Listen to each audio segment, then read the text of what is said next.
gudoomiyaha gobolka Togdheer Maxamuud Cali Salebaan Ramaax iyo saraakiisha ciidanka ammaanka gobolka Togdheer gudoomiyaha komishinka gobolka Togdheer Farxaan Cilmi Cali iyo komishineer Kaltuun Sheekh Xasan oo la hadlayay warbaahinta ayaa shacabka gobolka Togdheer ugu baaqay in loo hoggaansamo awaamirta komishinka doorashooyinku soo jeediyeen sidoo kalena in la ilaaliyo amniga maalinta doorashada waxaan dadweynaha gobolka farayda awaamirta ka soo baxday komishinka qaranka in ay sidooda u fuliyaan ciidamada booliisku waa ballan qaadeen militarigu waa ballan qaaday dhammaan ciidamada kala duwan asluubta immigrationka waa ballan qaadeen inay awaamirtaas fulinayaan waxa shicibka looga baahan yahay in ay ilaaliyaan si ay noogu dhacdo doorasho col iyo xalaale waxaan ka digayaa in la yiraahdo forjari gareeya dhaqdhaqaaqa baabuurta ee komishinku bixin doono oo xadidan waxa magaalada Bendoo la saaraya xilliga komishinku inoo cayimay dhammaan gaadiidku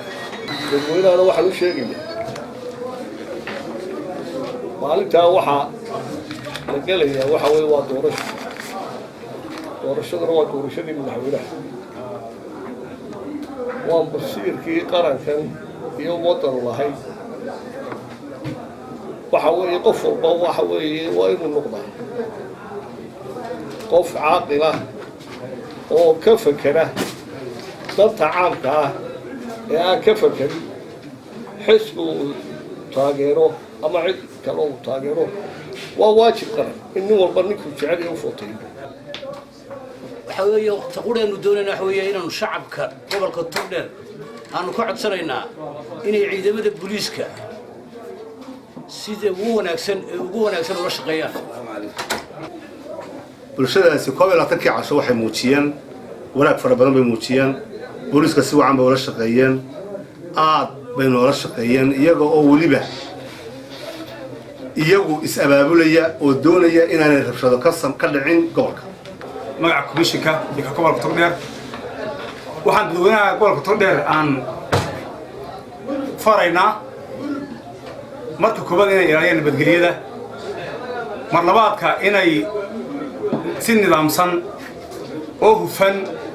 uu qof kastaaba u codeeyo mar saddexaadka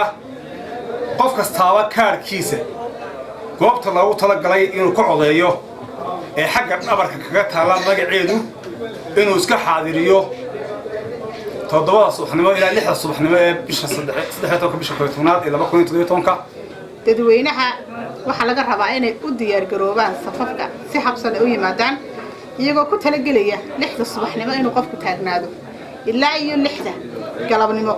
6 marka ay gaadho wixii ku yuga taagan waa loo dhameyn doonaa laakiin qof walba ha ku dadaalo inuu hore u yimaado ku yugana yimaado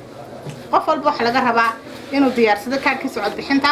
isagoo qofku eegay goobta uu ku qoran yahay ka codeynayo oo waliba weegan doono goobta ugu qoran dhabarka xagga dambe kaarkiisa waa inaan mashquulin laakiin uu ku tala galo goobta uu ka codeyn doono inay tahay goobta ugu qoran kaarkiisa xaggiisa dambe waxyaabaha kale dadka aanu sheegayno dhammaan waxa soo xidhan ololihii lama rabo calaamad xisbi wixii ka dambeeyay shalayto 6 maqribnimo ahayd ay soo xidhantay maanta iyo berrito lama ogola xisbina inuu dhex maro magaalada ama meel kastaba calaamadu leeyahay xisbi waa Yaala Xasan Salebaan ayaa la BMTV-ga caalamiga Somali News magaalada Burco.